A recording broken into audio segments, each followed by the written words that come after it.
وسلم ولا أشهد أن لا إله إلا الله وحده لا شريك له وأشهد أن محمدا عبده ورسوله صلى الله عليه وسلم تسليما كثيرا. أما بعد, alhamdulillah, segala puji bagi Allah Subhanahu wa taala, Rabb semesta alam. Kita memuji Allah Subhanahu wa taala dengan pujian yang ikhlas, pujian yang tinggi, pujian kecintaan pengagungan hanya kepadanya. Kemudian selawat dan salam atas Nabiullah Muhammad sallallahu alaihi wasallam beserta keluarga dan para sahabatnya. Huwa uswatun hasanah. Rasulullah sallallahu alaihi wasallam teladan terbaik untuk seluruh manusia. Di kesempatan yang berbahagia ini, kita melanjutkan dari pembahasan kita dari kitab Adabul Ishrah, adab-adab pergaulan, adab-adab pertemanan, persahabatan, yang mana kita telah masuk pada bab Idharul farhi wal basyashah. Itu menampakkan rasa kegembiraan dan menampakkan senantiasa rasa senyuman kepada saudaranya. Ini dari sifat seorang mukmin, dari sifat seorang muslim. Begitulah tata cara yang diajarkan oleh Nabi sallallahu alaihi wasallam.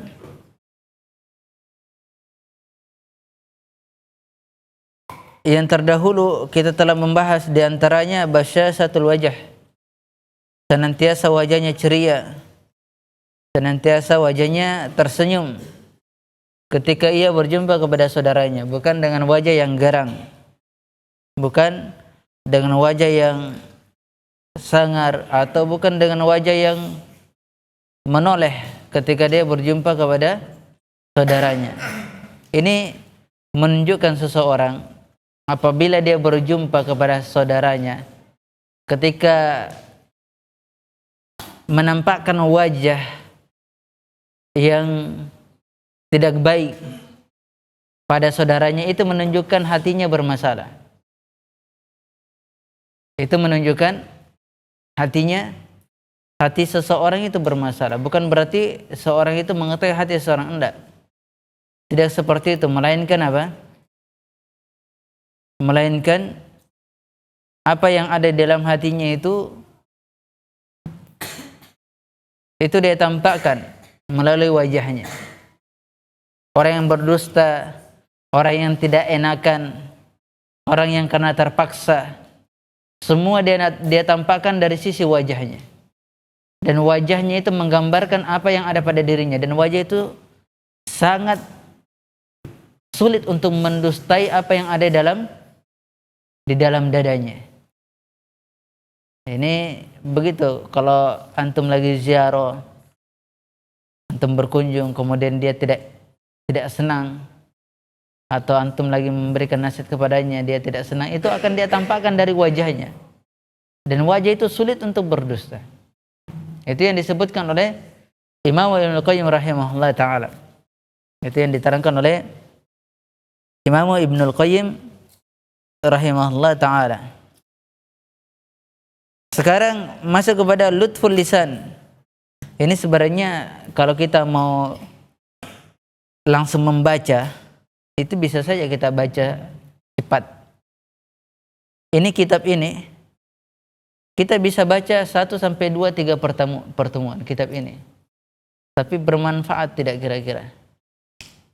Banyak sekali tentunya yang kita luput kalau kita hanya sekadar membaca saja, tidak membahasnya secara detail. Karena di sini kitab ini sangat memberikan faedah yang berharga, faedah yang sangat luar biasa kepada para penuntut ilmu. Ya, faedahnya bisa mengangkat derajat seseorang, baik dari sisi pergaulan maupun dari sisi keimanan terutama. Kata beliau rahimahullah taala, Abul Barakat, wa lutful lisan, itu melembutkan ucapan, berbicara dengan bicara sesuatu yang lembutnya, yang paling indahnya, paling enaknya didengar oleh saudaranya. Ini penting sekali. Diterangkan oleh para ulama, kata para ulama, qala ahlul hikmah, berkata ahlul hikmah, mereka mengatakan, laisa min syai'in atyaba min lisan wal qalbi idza taba. Tidak ada sesuatu yang lebih baik dari ucapan dan hati apabila dia baik. Walaysa min syai'in akhbatha minhuma idza khabatha atau khabutha. Tidak sesuatu yang paling buruk, yang paling jelek dari lisan dan hati itu apabila keduanya itu buruk. Apabila keduanya itu buruk. Nah, ini berbahaya lisan-lisan, dan juga bukan hanya sekadar dia melembutkan, merendahkan suaranya untuk berbicara. Meskipun pada dasarnya itu yang dituntut. Meskipun pada dasarnya melembutkan untuk berbicara, merendahkan untuk berbicara, itu adalah perkara yang dituntut. Sebagaimana datang dari firman Allah Subhanahu wa taala, kata Allah Subhanahu wa taala, wahfid janahaka lil mu'min. Maka rendahkanlah dirimu terhadap orang-orang yang beriman. Yaitu berendah dirilah kepada orang-orang yang beriman. Ini hadis ini umum, memberikan makna keumuman dalam bentuk apapun. Baik, ini sebenarnya berkaitan dengan tawadunya seseorang, merendahkan dirinya, baik dari segala hal perbuatan maupun ucapan. Tapi ini mencakup keumuman, baik ucapan yang dia ucapkan atau tutur kata yang dia bertutur kata padanya, bukan dalam keadaan ia sombong. Ini yang disebutkan oleh Imam Asy-Syinkiti rahimahullah ta'ala. Bukan kasar ya, bertutur kata baik, bertutur kata yang baik. Nabi, seorang sahabat itu bertanya kepada Nabi SAW, Abu Suraih. Ia mengatakan, ya Rasulullah, dullani ala amalin adkhulu bihil jannah atau yudkhilunil jannah. Ya Rasulullah, tunjukkanlah aku satu amalan yang memasukkan aku ke dalam surga. Satu amalan ya, disebutkan ini satu amalan, bukan banyak amalan. Ya Rasulullah, tunjukkanlah aku satu amalan yang bisa memasukkan aku ke dalam surga. Kata Rasulullah sallallahu alaihi wasallam, inna min mujibatil maghfirah baddu salam wa husnul kalam. Kemudian Rasulullah sallallahu alaihi wasallam bersabda, sesungguhnya termasuk perkara-perkara yang sebab mendapatkan ampunan Allah Subhanahu wa taala adalah senantiasa menyebarkan salam dan tutur kata yang baik. Dan tutur kata yang baik. Ini juga musibah. Orang bertutur kata yang baik bukan hanya dia bertutur kata dengan lemah lembut. Bisa jadi seseorang bertutur kata yang baik dengan lantang. Atau bisa saja dengan keadaan yang dia mengeraskan suara untuk memperingatkan kepada manusia. Bukankah ketika kita khutbah disunnahkan untuk mengangkat suara, melantangkan suara agar orang-orang mendengar daripada peringatan dari ayat-ayat Allah Subhanahu wa taala dan sunnah-sunnah Nabi sallallahu alaihi wasallam. Seperti itu. Tidak semua kelembutan tutur kata yang lembut itu sesuatu yang enak didengar atau sesuatu yang baik. Bukan itu ibrahnya. Dan tidak semua tutur kata yang dia dalam meninggikan suara atau dia memperingatkan dari sesuatu yang keras itu sesuatu yang buruk. Bisa jadi itu sebaliknya. Itu bisa jadi dengan mengangkat suara itu lebih baik. Sebagaimana datang hadisnya dari Abu Hurairah yang diriwayatkan Imam Muslim, sebenarnya Imam Bukhari, dan diriwayatkan juga Imam Muslim dari lafaz yang lainnya. Tapi lafaz ini adalah lafaz Imam Bukhari. Kata Nabi sallallahu alaihi wasallam atau muttafaqun alaih. An Abi Hurairah radhiyallahu anhu Nabi sallallahu alaihi wasallam, innal 'abda la yatakallamu bil kalimati min ridwanillahi la yulki laha bahalan. Kemudian yarfa'ullahu biha darajat. Ada seorang hamba itu berbicara dengan suatu ucapan, yang ucapan tersebut ternyata mendatangkan ridha Allah Subhanahu wa taala. Namun ucapan itu dianggap sepele, biasa saja. Dianggap biasa. Contohnya, ayo kita sholat yuk, sholat jamaah. Contohnya yang seperti itu. Ini kan dianggap sepele. Tapi mungkin di sisi Allah Subhanahu wa taala besar sekali. Ternyata Allah Subhanahu wa taala mengangkat derajatnya dengan ucapan yang sepele ini. Wa innal 'abda la yatakallamu bil kalimah min sakhatillah. Ada seorang hamba yang ia berbicara suatu ucapan, ternyata itu mendatangkan kemurkaan Allah Subhanahu wa taala, la yulkilaha balan. Itu dianggap sepele ucapan tersebut. Kemudian Allah masukkan yahwi biha finnar. Allah Subhanahu wa taala memasukkan kepadanya ke dalam api neraka. Masukkan ke dalam api neraka. Bahkan dari riwayat yang lain itu banyak sekali. Yahwi biha finnar atau yazillu finnar ab'ada ma bainal masyriq wal maghrib.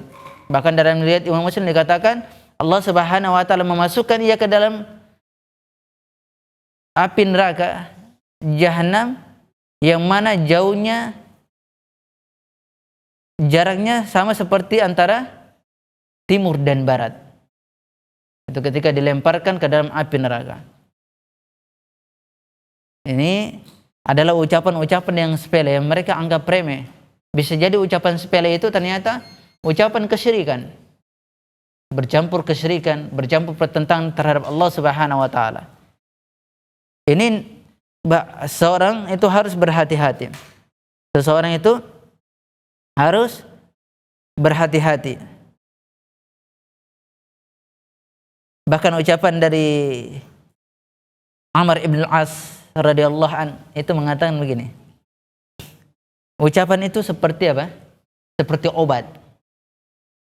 Kalau dia kebanyakan, dia membunuh. Tapi kalau dia sedikit, maka memberikan manfaat. Sebagaimana yang dikatakan Amr ibn al-As radhiyallahu an, al-kalamu kad-dawa. Ucapan itu seperti obat. In aqlalta minhu nafa'a. Apabila engkau sedikit berbicara, pasti memberikan manfaat. Itu sudah pasti memberikan manfaat. Kemudian wa in aktsarta minhu qatala. Jika engkau banyak bicara, itu akan membunuh. Tidak ada satupun orang yang berselisih, banyak perselisihannya, kecuali orang itu banyak bicara. Kecuali orang tersebut terlalu banyak berbicara. Antum mendapati orang-orang yang berselisih itu, yang pertama kali kalau antum mau teliti, lihat. Orang itu terlalu banyak berbicara. Biasanya itu yang terjadi. Dan kebiasaan ini bukan kebiasaan apa? Ukuran perasaan, tapi ini ukuran syariat. Alul Hikmah itu mengatakan, ya. Alul Hikmah itu mengatakan, al-kalamu layyin yaglibul haq wal bayyin. Ucapan yang lemah lembut itu bisa mengalahkan kebenaran dan bisa mengalahkan segala bayyin, penjelasan yang ada. Ini ucapan yang lemah lembut. Maka ucapan itu sangat mempengaruhi seseorang. Sangat mempengaruhi seseorang. Masya Allah. Ini dari sisi ucapan saja ya. Ucapan ini, masalah lisan ini luar biasa.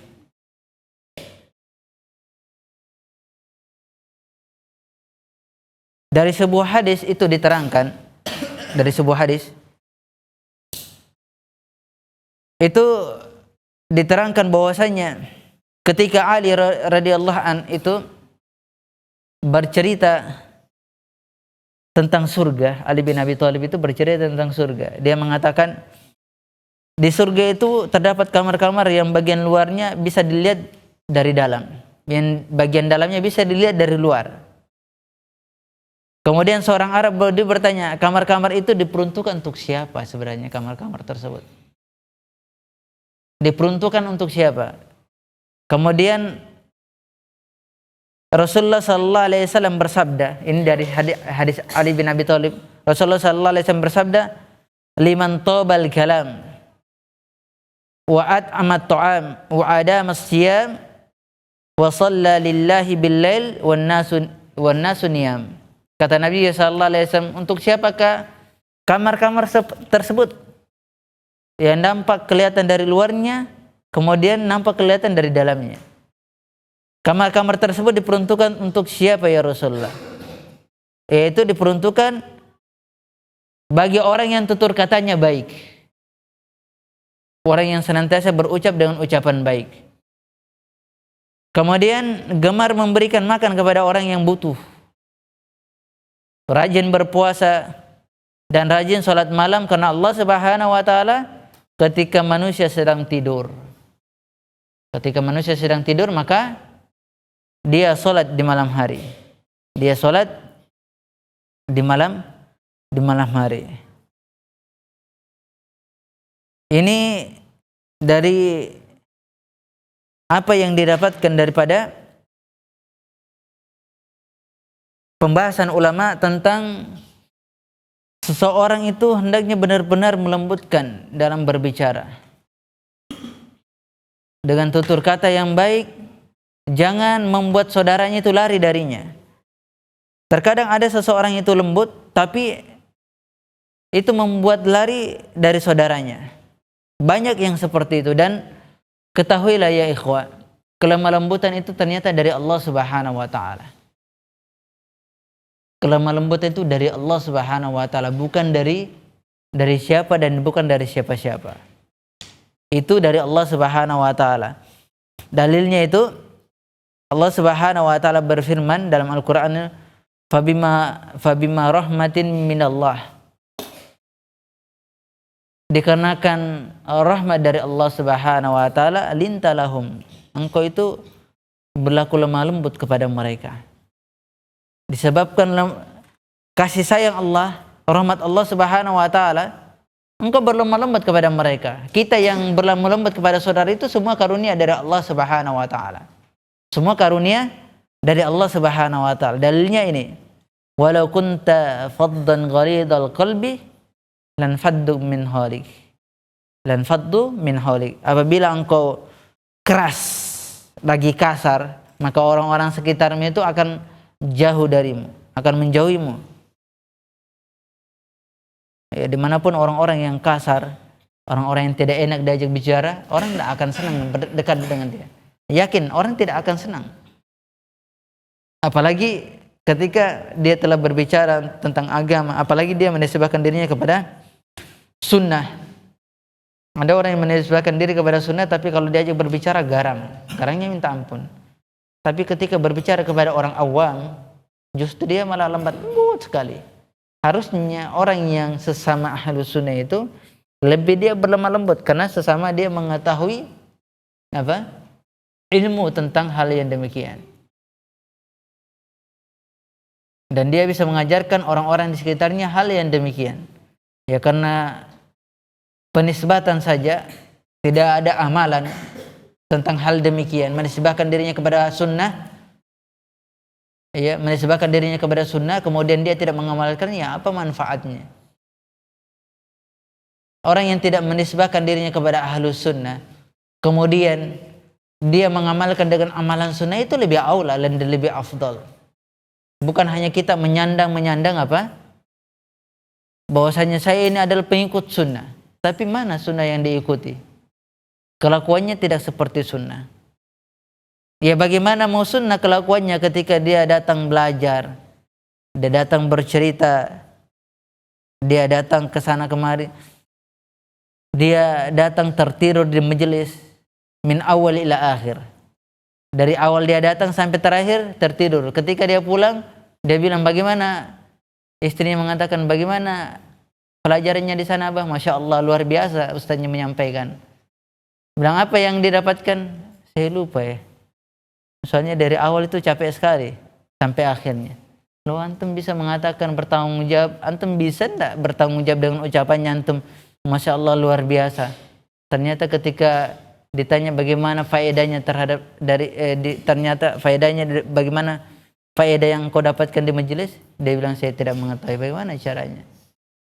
Ini sebenarnya musibah yang seperti ini, musibah kita sekarang di saat sekarang seperti ini, terlalu banyak kesibukan dari masalah-masalah hal duniawi ya, yang menjadikan kita seperti itu tata cara belajar kita, dan itu berimbas kepada akhlak, berimbas kepada ucapan-ucapannya, dan berimbas kepada perbuatan yang dia lakukan. Sangat berpengaruh hal yang demikian. Kita belajar itu bukan hanya sekadar kita berkumpul. Kita belajar itu bukan hanya sekadar kita berkumpul, kita dianggap kita ini ahlu sunnah, kita ini salafi, bukan. Tapi kita belajar itu benar-benar ingin mengamalkan apa yang bisa mendatangkan keridhaan Allah Subhanahu wa taala dan bisa memasukkan kita ke dalam surga. Itu bukan dianggap kita ini belajar untuk memperbanyak masa. Siapa yang paling banyak masanya luar biasa. Lah, belum tentu. Ukuran banyak itu bukanlah ukuran tolak ukur kebenaran. Banyaknya itu bukan tolak ukur kebenaran, tapi kebenaran itu apabila dia mencocoki hak dan bisa mengamalkannya. Itulah tolak ukur kebenaran. Tapi kalau kita menisbahkan sunnah, kemudian selalu kita bermasalah, yang sedikit dimusuhi, yang di sana dimusuhi, dan berbagai macam orang dimusuhi, hanya kita yang benar, ini saya tidak tahu ahlu sunnah dari mana yang seperti ini. Saya tidak mengerti.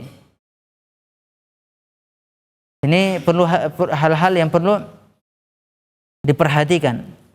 Hal-hal yang sangat perlu diperhatikan di dalam bergaul. Itu hendaknya kita menjaga lisan.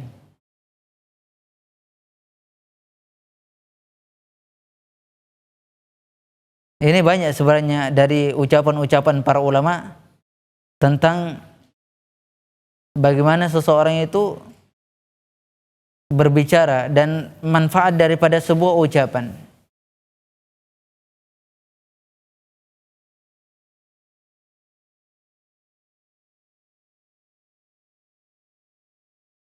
Bahkan Syamid Ibn Ajlan itu mengatakan, ya Ibn Adam, innaka ma sakatta fa anta salimun fa idza takallamta faqud hidrak imma laka wa imma alaik. Ya, kata Syamid Ibn Ajlan rahimahullah ta'ala, wahai Ibnu Adam, sesungguhnya apabila engkau banyak diam, itu berdiam, maka engkau akan selamat. Dan apabila engkau banyak berbicara, maka berhati-hatilah, waspadalah engkau, karena itu bisa menjadi hujah dan bagimu, dan bisa engkau dihujai dengan ucapan seperti itu, dengan terlalu banyak berbicara. Karena orang yang berbicara juga terlalu banyak berbicara itu dia mengangkat aibnya sendiri. Orang yang banyak bicara itu dia akan mengangkat aibnya dengan sendirinya. Dan ini yang diterangkan oleh ahli hikmah, para a'immah. Mereka mengatakan, wa iyyaka wal fudul. Berhati-hatilah engkau terlalu banyak berbicara. Berhati-hati terlalu banyak berbicara. Fa innahu yudhiru min uyubika ma baton wa yuharrik min aduwika ma sakan. Lihat, beliau mengatakan berhati-hatilah engkau terlalu banyak bicara, karena terlalu banyak bicara itu menampakkan aib-aibmu, apa yang tersembunyi. Engkau sendiri yang menampakkan aibmu. Apa yang engkau simpan dalam antum tutup rapi-rapi, itu antum sendiri yang angkat, karena antum terlalu banyak berbicara. Ada sesuatu yang bisa tersimpan, akhirnya terbuka semuanya. Dan itu menjadikan musuh-musuhmu itu apa? Melakukan perbuatan-perbuatan apa yang yang bisa terjadi padamu. Ya. Kalau orang yang banyak diam itu lebih aman. Tapi yang mana lebih bermanfaat? Banyak diam atau terlalu banyak berbicara? Hah? Banyak diam. Kalau saya lebih memilih banyak berbicara, tapi bicaranya pada kebaikan. Berbicara pada kebaikan. Siapa yang memilih banyak diam? Hah? Siapa yang memilih banyak diam?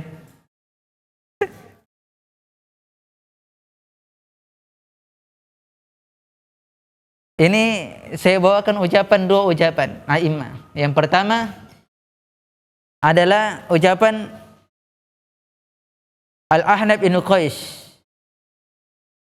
Al-Ahnaf bin Qais ini dia sebenarnya mukhadram kalau tidak salah ya. Dia seorang mukhadram yang hidup di masa Nabi SAW namun tidak berjumpa kepada Nabi. Dan dia mengimani. Dia sempat berjumpa kepada Nabi. Diterangkan oleh Al-Hafidh Ibn Rajab rahimahullah ta'ala. Dia tadzakuru indal Ahnaf Ibn Qais. Ayyuhuma afdal, as-samtu awin nitq awin nutq. Al-Hafidh Ibn Rajab menerangkan, yaitu mereka berbicara, berdiskusi di sisinya Ahnaf Ibn Qais. Mereka mengatakan yang mana lebih afdal, diam atau berbicara? Diam atau berbicara? Faqala qaumun as-samtu afdal. Maka berkata kaum tersebut, diam itu lebih afdal. Kenapa? Kalau diam itu tidak mengandung dosa kan? Ya kan, karena kita diam istighfar kepada Allah Subhanahu wa taala, mengingat Allah kan, tidak mengandung apa-apa, tidak mengandung dosa. Kalau banyak bicara kadang mengandung dosa, ya kan begitu. Tapi ucapannya Abdul Qais faqala Ahnaf an-nutqu afdal. Berbicara itu lebih afdal. Lianna fadlu sam'i la ya'du sahibahu wal mantiq wa mantiqul al-hasanu yantafi'u bihi man sami'ahu. Maka orang yang keutamaan itu, orang yang orang yang berdiam, orang yang diam itu keutamanya dia tidak memiliki musuh, orang yang berdiam itu.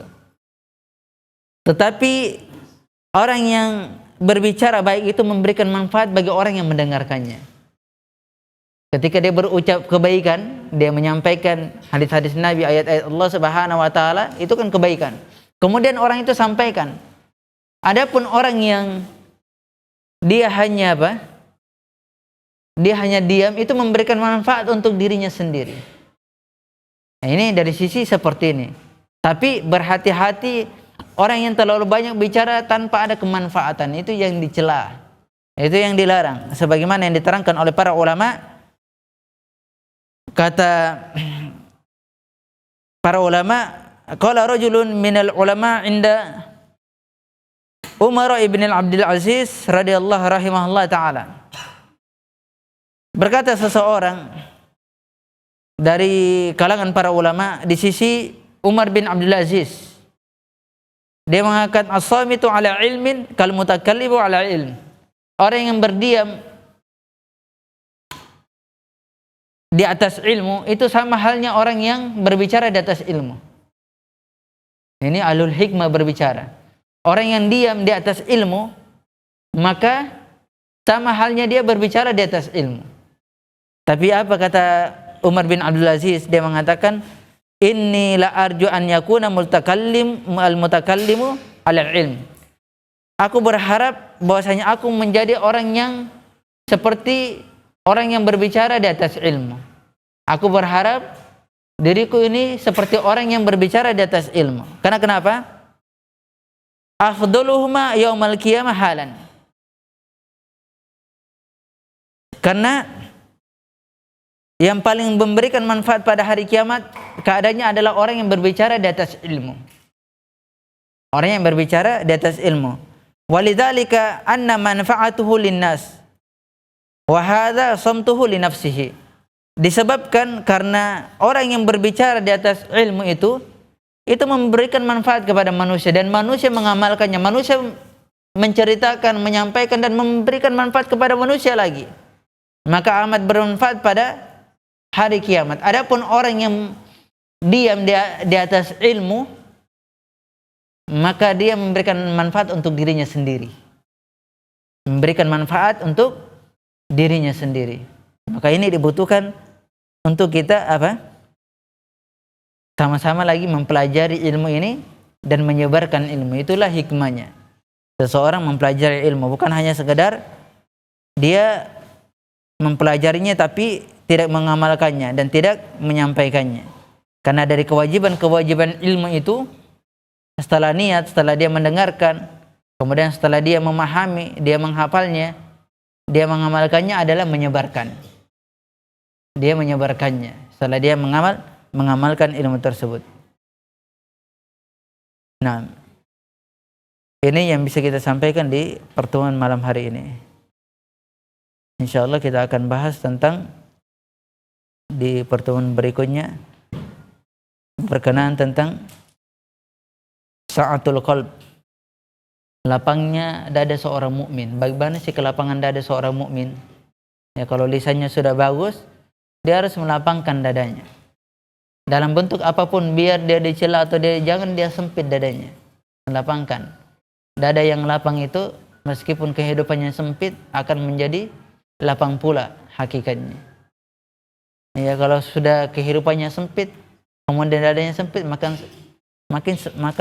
semakin sempit pula apa yang dia rasakan. Nah, demikian apa yang bisa kita sampaikan, lebih dan kurangnya mohon dimaafkan. Apabila ada kesalahan dan kekeliruan yang kita sampaikan, semoga Allah Subhanahu wa taala mengampuni kita dan mengampuni orang-orang yang mendengarkan kesalahan kekeliruan tersebut. Wa akhiru da'wana subhanakallah wa bihamdik asyhadu an la ilaha illa anta astaghfiruka wa atubu ilaik. Wa sallallahu ala Muhammadin wa ala alihi wasallam walhamdulillahi rabbil alamin wallahu taala a'lam bissawab.